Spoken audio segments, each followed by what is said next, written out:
Ce sermon, intitulé « Le combat », a été prêché par frère William Marion Branham le lundi soir 31 décembre 1962 au Branham Tabernacle à Jeffersonville, Indiana, USA. Ces voix sont insondables, n'est-ce pas? Merveilleux Seigneur, qu'il est doux de lui faire confiance. Je suis sûr que vous avez passé des moments merveilleux ce soir. En ouvrant la porte, là, il y a quelques instants, d'entendre sœur Gertie chanter ce vieux cantique « Tiens bon, encore une heure ». Cela m'a rappelé des souvenirs de ma petite église, juste avant que je parte, la fois précédente, pour aller sur les champs de l'œuvre missionnaire. En ce moment, je regarde « Chercher Dieu premièrement », ici, en face, sur cette vieille poutre. Je me rappelle que c'est Sammy Davidson qui a peint cela là-dessus, il y a environ 25 ans. Et de l'autre côté, je crois qu'il y a « Où passerez-vous l'éternité ?» Réfléchissez-y. Et juste ici, il y avait une femme au puits, et Daniel dans la fosse aux lions. Oh là là, beaucoup de choses se sont passées depuis. Il était presque 17 heures cet après-midi, quand j'ai reçu un appel d'urgence. À environ 50 ou 60 kilomètres d'ici, à la campagne, une femme mourante. Une amie très chère, la mère de Georgie Carter. Je savais qu'il y aurait beaucoup de ministres ici, capables d'assurer la relève jusqu'à ce que je sois revenu. Edith aussi est très mal en point. Et pendant que nous étions là, le Seigneur Dieu est entré en scène. Sœur Carter est loin d'être mourante. Donc, nous sommes reconnaissants de cela. Et maintenant, c'est bientôt l'heure du service de communion. Je pense qu'il compte faire cela vers les minuit. À quelle heure as-tu prévu de la donner? N'importe quand, dès que nous... Combien vont prendre la communion ce soir? Faites voir vos mains. C'est merveilleux. Très bien, je veux juste dire un mot ou deux. Je vais peut-être poser ma montre ici pour environ 10 ou 15 minutes. Et nous commencerons la communion. Maintenant, l'aimez-vous? Amen. Et je sais que vous avez passé des moments merveilleux, n'est-ce pas? Tiens, mais c'est frère Thomas Kidd et sœur Kidd qui sont là, qui ont fait tout le trajet depuis l'Ohio. Je suppose qu'on les a déjà fait monter ici. Oh, c'est très bien. J'espère que c'est enregistré et que j'obtiendrai la bande. Vous savez, ils n'abandonnent pas. Ils sont à quelques jours d'avoir 100 ans. Mais c'est ce qui fait que je garde courage. C'est de voir des gens comme eux. Pensez-y, je suis un vieil homme, et même avant que je sois né, ils prêchaient l'Évangile. Et alors, me voici un vieil homme. Et eux, s'ils ne peuvent pas aller quelque part faire entendre leur voix, ils partent avec un magnétophone et vont d'hôpital en hôpital, de maison en maison, prêcher l'Évangile. C'est formidable. Amen.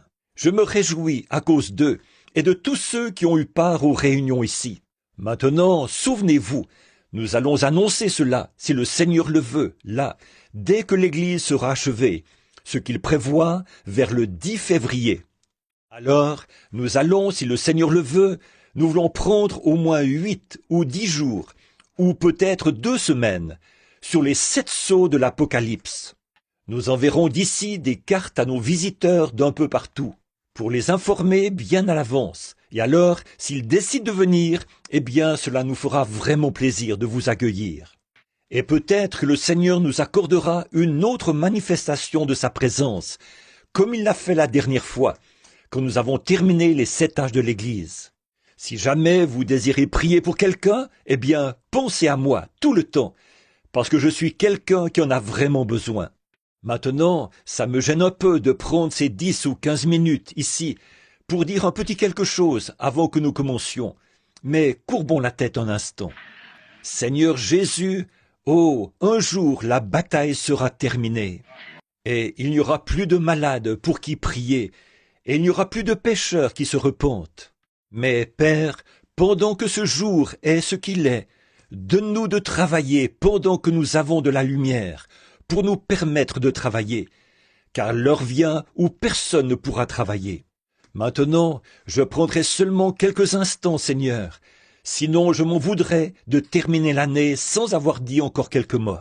Aide-moi, Père, je te prie, à dire quelque chose qui sèmera du courage dans le cœur de ton peuple.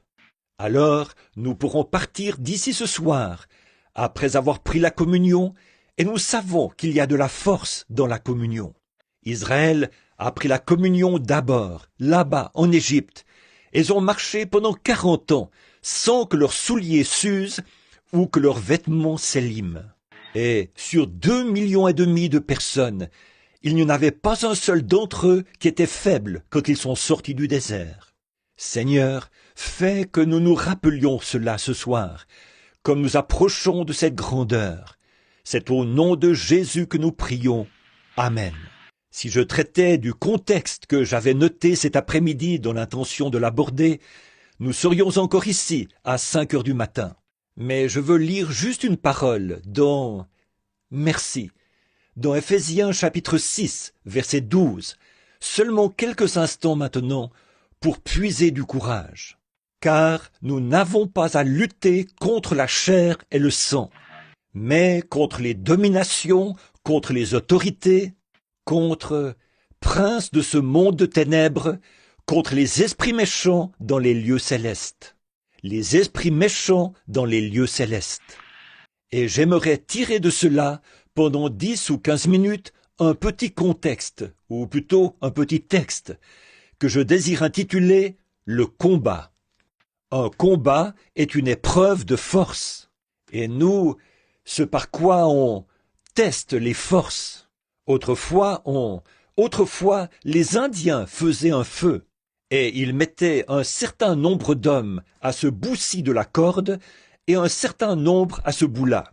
Et le tir à la corde, le test de force, avait pour but de tirer l'équipe perdante pour les faire passer à travers le feu.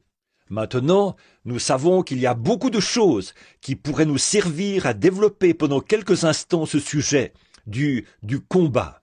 Mais je désire utiliser ces minutes pour parler brièvement du plus grand combat qui existe, celui qui se livre entre l'Église et Satan, cette grande force de Satan.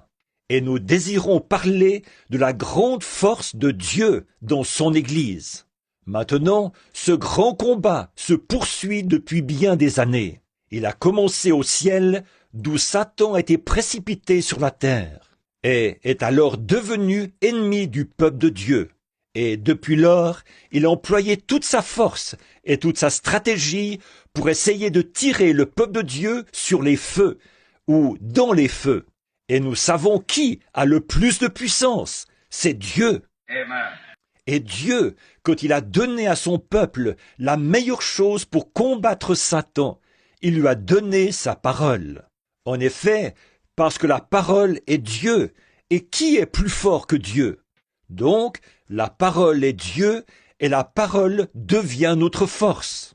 Dieu, dans l'Église, devient la force de celle-ci, pour tirer Satan dans ses feux qu'il a fait. Et la lutte se poursuit. Or, Jésus a dit dans Marc 16, « En mon nom, ils chasseront les démons. » Bon, je sais que c'est un vieux dicton que les gens, ou il y a un vieux dicton que, et en fait, il n'est pas si vieux. Les gens ne croient pas aux démons aujourd'hui. Mais ce qu'il faut faire, à mon avis, c'est connaître votre ennemi. Et connaître votre ennemi et vous entraîner pour le combat que vous allez livrer lorsque vous le rencontrerez. Parce que vous allez le rencontrer. Et le connaître son point fort. Ensuite, vous entraîner pour le combat qui se livrera lorsque vous le rencontrerez. Car une chose est sûre, vous allez le rencontrer. Donc, entraînez-vous pour ce combat. Maintenant, s'entraîner au combat, c'est comme ce que fait un boxeur. Son ennemi qu'il va affronter là-bas dans un combat, un match. Un très bon boxeur, d'habitude, il connaît et il étudie son adversaire. Il étudie ses frappes, sait d'où il décoche ses coups. S'il se penche en avant, s'il reste en arrière, s'il se bat de la main droite ou de la main gauche. Il étudie tout ça. Et si c'est un bon boxeur intelligent, il va se trouver un partenaire d'entraînement qui se bat exactement comme son adversaire, car il connaîtra alors tous ses coups lorsqu'il arrivera là-bas. Je trouve que ça, c'est une très bonne chose à faire pour les chrétiens, c'est vrai. Et maintenant, si vous voulez commencer à vous entraîner, commencez par Jean 3,16, la règle d'or. Commencez tout de suite avec cela, ce qui vous fera entrer sur le ring. Ensuite, entraînez-vous pour les coups qui mettent KO, parce que vous devrez les utiliser. Ça, tout le monde le sait. Vous devez vous entraîner à frapper votre ennemi. Et Dieu utilise toujours sa parole. Nous devons nous rappeler que Dieu utilise sa parole pour vaincre son ennemi. Si Dieu avait pu envisager ou donner à son peuple quelque chose de mieux avec quoi vaincre l'ennemi, il l'aurait fait. Donc, comme je l'ai toujours dit, quand Dieu prend une décision, c'est la meilleure qui soit. Il n'a jamais besoin de modifier ses décisions. Alors, la première décision, ce que Dieu a donné à son peuple dans le jardin d'Éden, comme moyen de combattre l'ennemi, c'était sa parole. Ils étaient fortifiés par sa parole. Alors, l'ennemi va étudier notre stratégie par la parole. Et Satan, donc, a étudié tout cela si parfaitement que lorsqu'il est venu à Ève, il avait la meilleure stratégie qu'il pouvait utiliser sur elle. C'était de raisonner avec la parole. Or, vous ne devez jamais raisonner avec la parole de Dieu. Croyez-la, c'est tout. Ne cherchez pas à l'expliquer. Ne cherchez pas à la comprendre. En effet, vous ne pouvez pas comprendre Dieu. Et alors, Dieu est la parole. Et elle est faite pour être crue, c'est tout. Et c'est là notre force, d'accepter simplement la parole. Et tout le monde sait qu'une semence dans la bonne sorte de terre produira selon son espèce. Nous recevons simplement la parole. Et voilà qu'Ève s'est arrêtée pour raisonner elle lui a cité la parole. Dieu a dit, vous ne devez pas en manger, car le jour où vous en mangerez, ce jour-là, nous mourrons. Et Satan ne lui a pas donné tort. Il a dit, certainement, c'est vrai. Mais il a dit, tu vois, vous avez besoin de lumière nouvelle, quelque chose d'un peu différent de ce que Dieu avait dit. Et si vous faites cela, vous serez un peu plus intelligent, vos yeux s'ouvriront. Mais elle a dit, eh bien, Dieu a dit que nous mourrions. Il a dit, oh, certainement que... Voyez, voilà, juste ce petit bout-là. Certainement que vous ne mourrez point. Mais Dieu a dit que vous mourriez, un point c'est tout. Et voilà ce qui a causé la cassure de ce grand tir à la corde, et qui a précipité toute la race humaine dans la mort. C'est parce qu'Ève a écouté un raisonnement qui s'opposait à la parole de Dieu. Et c'est dommage qu'elle ait fait ça, mais c'est fait. Maintenant, par contre, nous sommes encore fortifiés, car le maillon a été refait en Jésus-Christ. Nous le savons. Dieu nous a donné notre meilleur moyen de défense, de se fier simplement à sa parole. Vous savez, et bien des gens aujourd'hui disent que le diable n'existe pas. Ils croient que ce n'est qu'une pensée, tout simplement. C'est ce qu'ils croient. Et il y a des gens qui croient que le Saint-Esprit est une bonne pensée et que le diable est une mauvaise pensée. Mais si vous remarquez, quand la Bible parle du Saint-Esprit, il a dit « quand il sera venu, lui, le Saint-Esprit ». Et lui est un pronom personnel, voyez? Donc lui, il est une personne. Et le diable est une personne. Et les démons sont des personnes. Oui, ce sont des démons, et ils se présentent de bien des manières. Mais on pense que ça, c'est une conception vieillotte. Un homme discutait avec moi, ici, il y a quelques semaines. Il disait, « Vous savez ce que vous faites? Vous disposez simplement l'esprit des gens à penser une certaine chose, quand vous leur dites cette chose-là. C'est simplement un changement de pensée. » J'ai eu à faire face à la même chose en Inde, une fois. Les saints hommes de là-bas, où nous avons eu, je crois, l'assistance la plus nombreuse à laquelle j'ai jamais prêché, lors d'une seule réunion, 1 demi-million de personnes. Et j'ai capté cela par le discernement de l'Esprit. Il voyait le Saint-Esprit désigner des gens, les désigner dans l'assistance et dire différentes choses. Et je captais leurs pensées, les rajas et les saints hommes. Il disait, il lit dans leurs pensées. Alors, au bout de quelques instants, environ 5 ou 6 personnes étaient passées dans la ligne de prière. Et un aveugle est venu, il était complètement aveugle. Ses yeux étaient aussi blancs que ma chemise. Et j'ai dit, maintenant voici un aveugle, tout le monde peut voir qu'il est aveugle. Et j'ai dit, si je pouvais l'aider, je le ferais.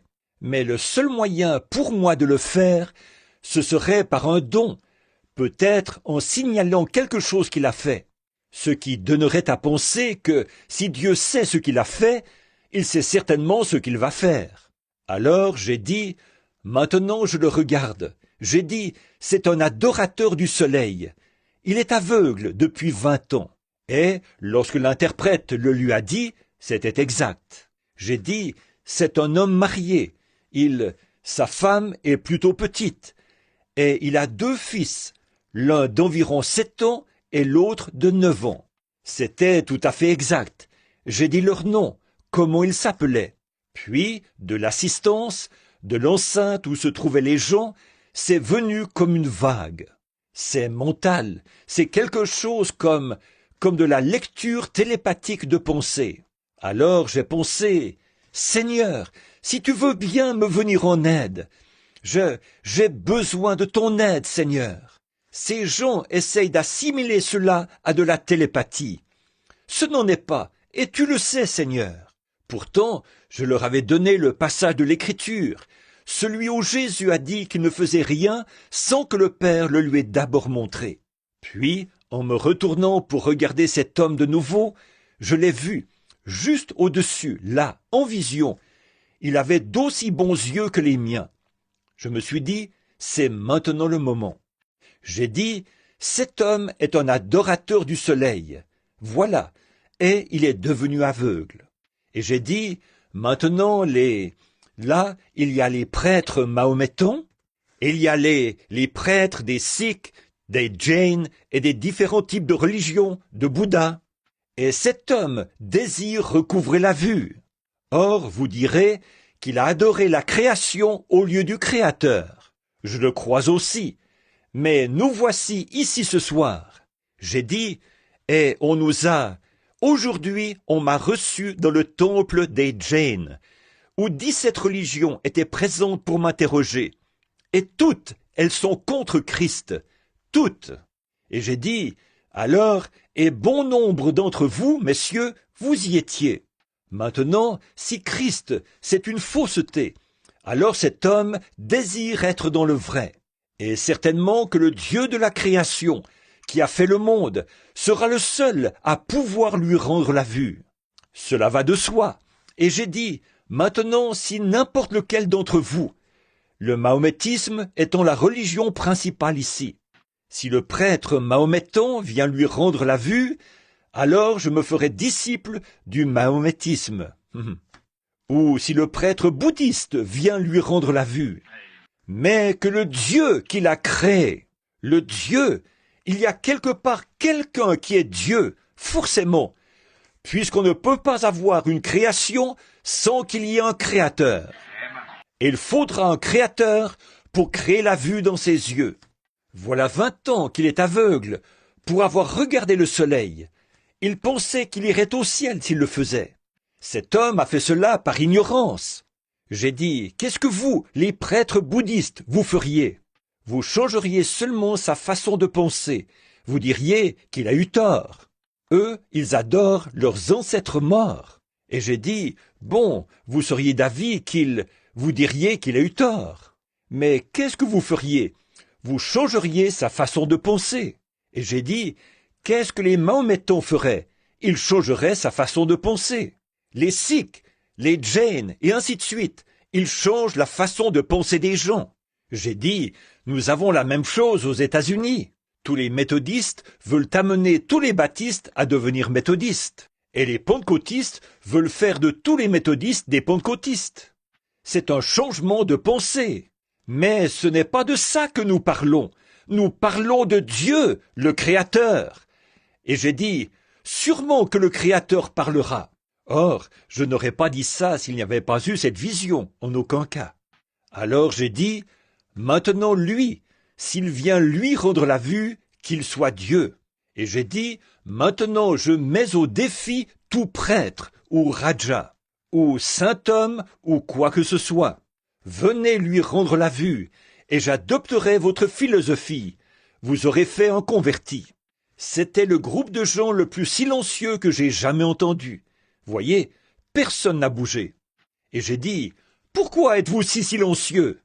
J'ai dit, la raison pour laquelle vous l'êtes, c'est parce que vous ne pouvez pas le faire. Et moi non plus, je ne peux pas. Mais le Dieu du ciel, qui a ressuscité son Fils Jésus-Christ, dont nous sommes le serviteur, vient de me montrer en vision que cet homme va recouvrer la vue. Voyez, j'ai dit, maintenant, s'il n'en est pas ainsi, alors faites-moi expulser de l'Inde. Mais s'il en est ainsi, chacun de vous se doit de donner sa vie à Jésus-Christ. Je voudrais vous demander ceci.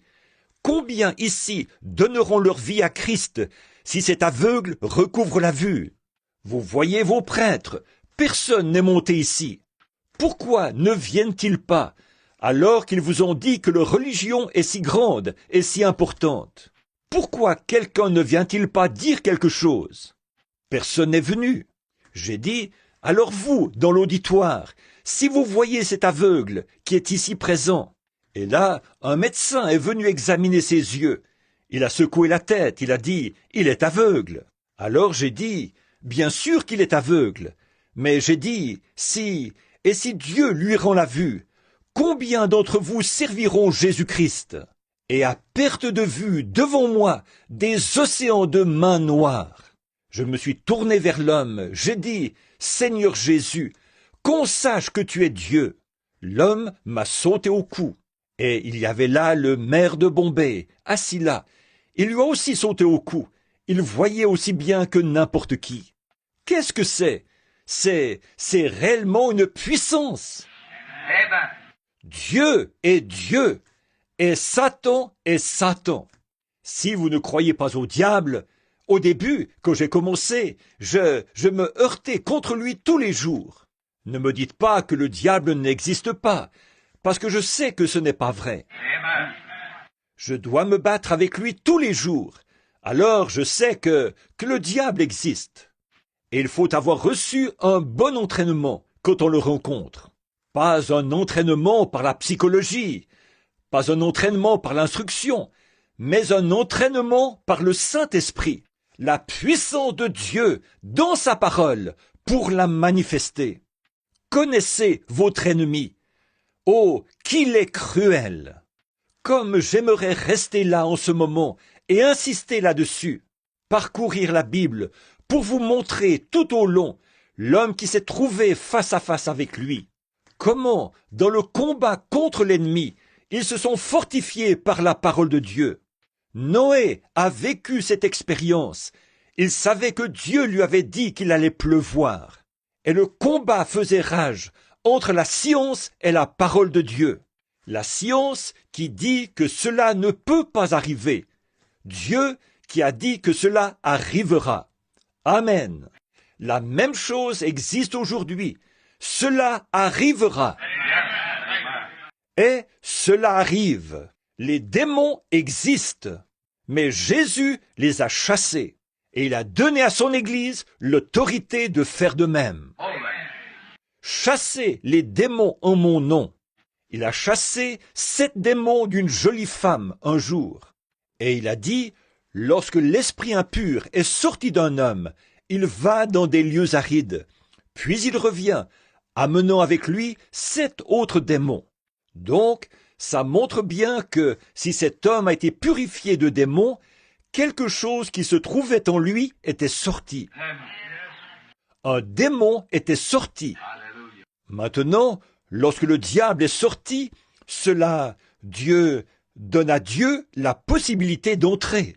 Donc, lorsqu'il sort, il faut laisser entrer le Saint-Esprit. Non, restez pas là. Sinon, si vous vous repentez seulement de vos péchés, et que vous poursuivez votre chemin, alors vous serez pire que jamais. Mais ce lieu que Satan habitait et occupait autrefois, qu'il soit rempli du Saint-Esprit de Dieu.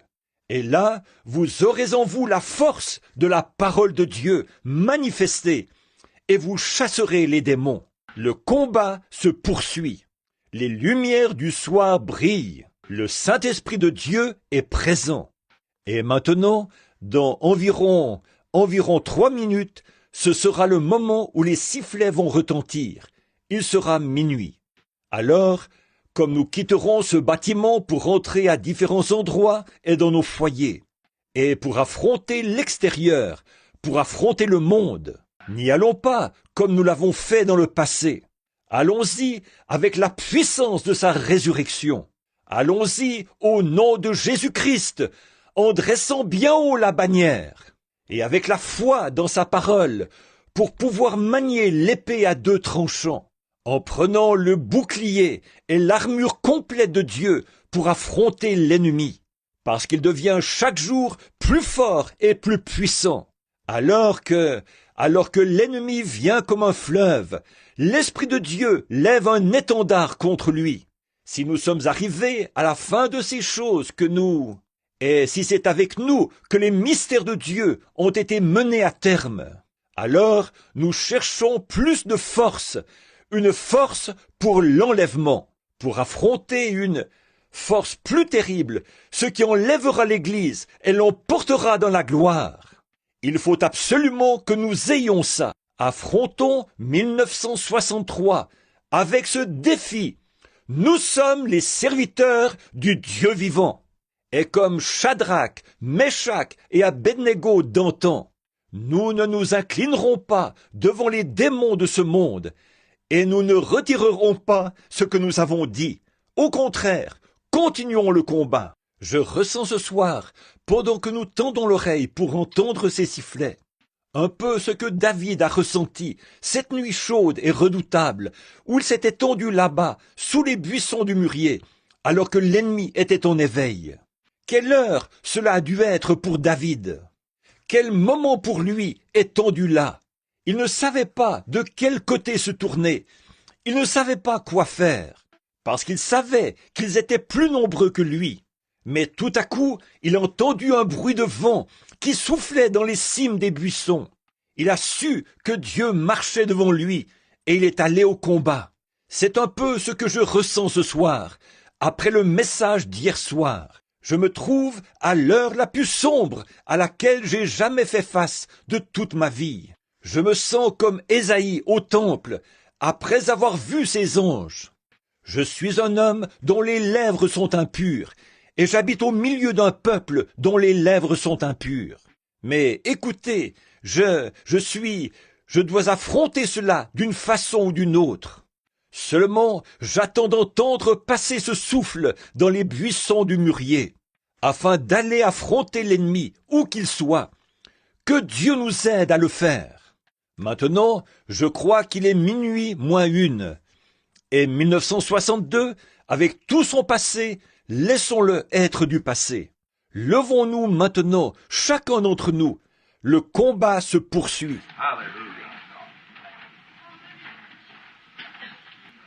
Chacun de vous, Paul a dit, oublions les choses qui sont du passé, toutes nos erreurs de l'année dernière. Je cours vers le but de la vocation céleste. Toutes les erreurs que j'ai faites pendant ces années passées, pardonnez-les-moi.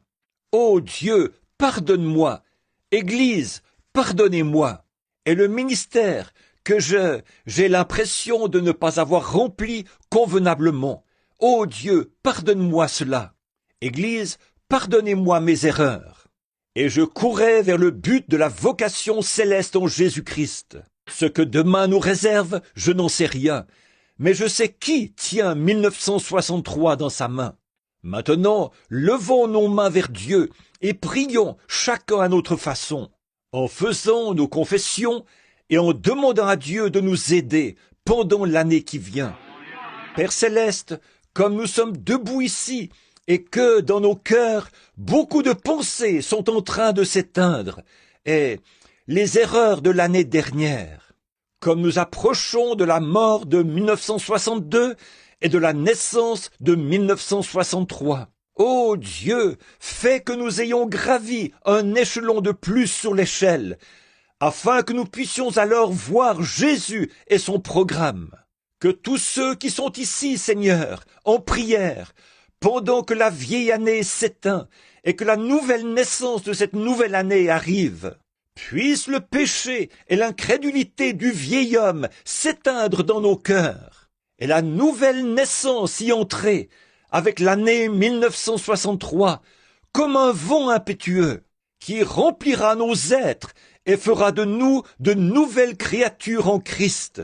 Fais de nous de bons serviteurs. Pardonne notre passé, bénis notre avenir.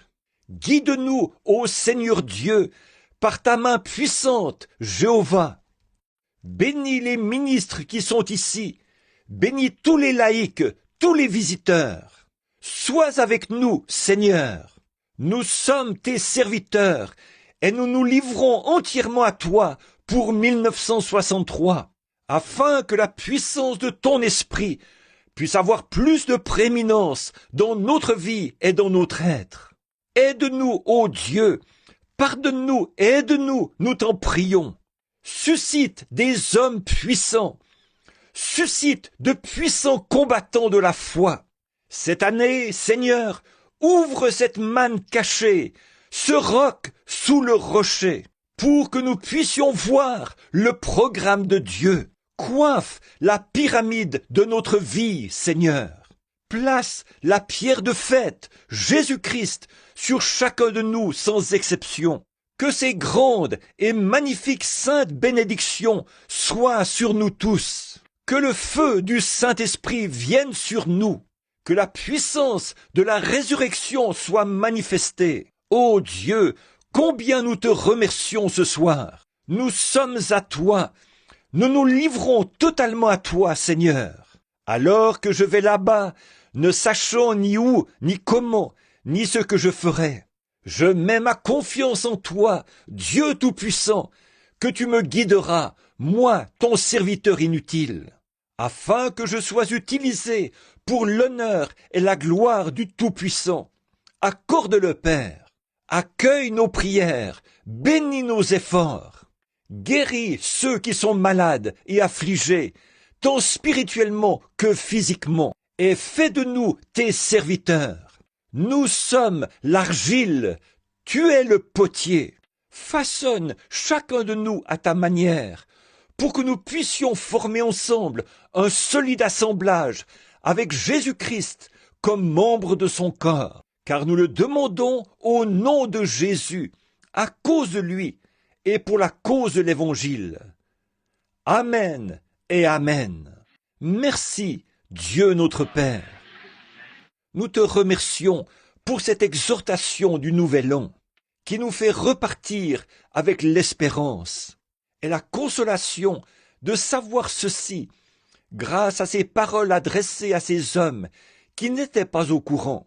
Le message est vrai, et tu nous demandes d'y être fidèles. Nous ferons tout ce que nous pouvons, Seigneur, pour t'être fidèles à toi et à ta parole.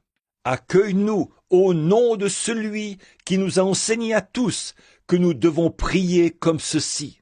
Notre Père, qui es aux cieux, que ton nom soit sanctifié, que ton règne vienne, que ta volonté soit faite sur la terre comme au ciel. Donne-nous aujourd'hui notre pain quotidien. Pardonne-nous nos offenses, comme nous aussi nous pardonnons à ceux qui nous ont offensés. Ne nous induis pas en tentation, mais délivre-nous du mal.